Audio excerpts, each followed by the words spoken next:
Me temo que la lógica, tal como se aprende en los libros, tuvo poco que ver con el beso al leer esto. El razonamiento obedeció a ese plano más elevado de pensamiento en que yace la felicidad de hombres y mujeres en este mundo y en el otro. No había un pensamiento en el postscriptum que no me produjese alegría, una total e inexpresable alegría. Y cuanto más pensaba en ello y cuanto más releía la carta, más parecía satisfacer el doloroso vacío de mi corazón. ¿Ha descifrado esos papeles? Me decía. Esos papeles cuya existencia solo conocíamos ella y yo. Era delicioso para mí que tuviéramos ese secreto en común. Había estado pensando sobre ello, decía, y sobre otras cosas. Sobre otras cosas. Yo también había pensado en otras cosas. Había pensado en ella tan a menudo que cada detalle de su ser u obrar parecía fotografiado, no solo en mi memoria, sino en mi misma alma. Y de todas esas otras cosas había una. Verla de nuevo, oír su voz, mirarla a los ojos, ver sus labios moverse y observar cada expresión que adoptase esa querida cara, evocada por pensamientos tenidos en común. Tocar su mano. Permanecí un rato sentado, presa de una exaltada ensoñación en donde vi todas las esperanzas de un corazón eternamente colmado, e iba a tener lugar el próximo martes, dentro de tan solo 6 días. Me levanté de un impulso y fui hacia el cofre de roble que se hallaba en un ángulo de mi habitación, y tomé los papeles. Tras contemplarlos atentamente, me senté a examinarlos en detalle. Sentí instintivamente que mi misión era saber si estaban escritos en clave. Las cartas las aparté de momento. Eran muy simples y escritas a prisa, de modo que no parecían presentar ningún artificio. Sabía algo de la escritura en clave, pues en mi niñez ello había sido una de mis diversiones favoritas. Habiendo estado en cama un largo periodo de tiempo, había tomado de la librería de mi padre un libro de Bishop Wilkins, el cuñado de Oliver Cromwell, titulado Mercurio o el secreto y veloz mensajero. En él se consignaban varios de los antiguos métodos de comunicación secreta, uso de claves, string writing, sentidos ocultos y otros varios procedimientos empleados en una época en que la correspondencia de los embajadores, espías y agentes secretos era escrita mediante tales medios. Esta experiencia me había habituado un poco a la escritura secreta y cuando en posteriores lecturas misceláneas leía algo relativo al tema, tomaba nota de ello. Examiné, pues, los papeles para ver si encontraba trazas de alguno de los métodos con los que estaba familiarizado, y no mucho después se me ocurrió una idea. Era tan solo una idea rudimentaria, una conjetura, una posibilidad, pero aún así valía la pena intentarlo. No era para estar orgulloso, pues venía a ser un corolario a una conclusión establecida, más que un brillante razonamiento fruto de una observación aguda. Las fechas de las cartas indicaban que la época era el siglo XVI cuando se concibió el mejor sistema cifrado del tiempo, el código bilítero, de Francis Bacon. Mi interés se había dirigido al trabajo de John Wilkins y lo había aplicado con sumo cuidado.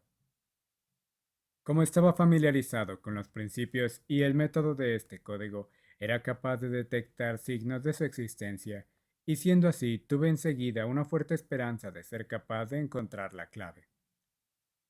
El código bilítero tiene como gran ventaja que puede ser usado en un escrito ordinario y que su forma y método son simplemente infinitos.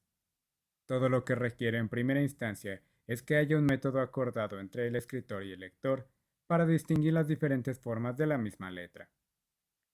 En mi escritorio tenía una copia escrita a máquina de una monografía sobre el tema del código bilítero, en la cual sugería que posiblemente la idea de Bacon podía ser desarrollada más ampliamente, de modo que bastasen menos de 5 símbolos.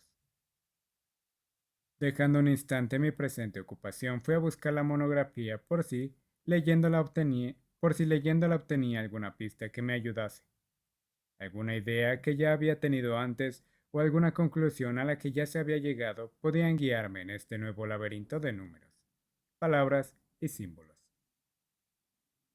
Una vez leído cuidadosamente el texto, que ocasionalmente se refería a los documentos que tenía ante mí.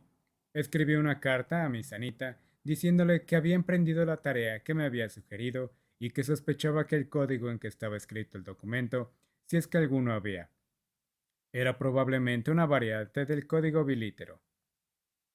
Le envié asimismo mi propia monografía sobre el asunto para que la estudiara y estuviera preparada cuando nos encontráramos.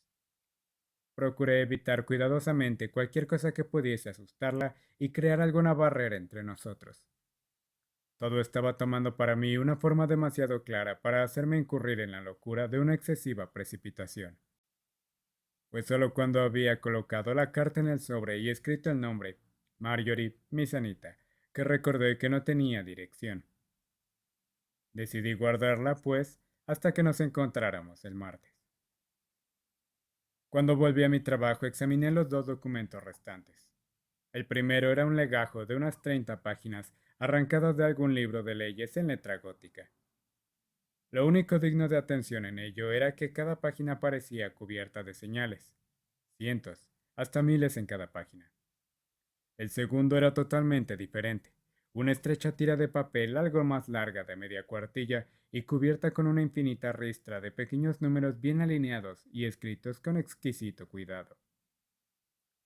El papel era de un tamaño que podía servir de marcador en un libro ordinario. Que había sido usado para esto se manifestaba en lo descolorido de una porción del mismo. La parte que sobresalía del volumen, por fortuna, en su larga permanencia en alguna polvorienta estantería, el lado escrito estaba en la parte inferior, de modo que los números, pese a haber sido escurecidos por el polvo y difuminados por la luz y la exposición al aire, resultaban todavía descifrables. Examiné este papel con un microscopio y con el mayor cuidado, pero no encontré en él ningún signo de codificación más allá de la que podía contener la misma disposición de los números.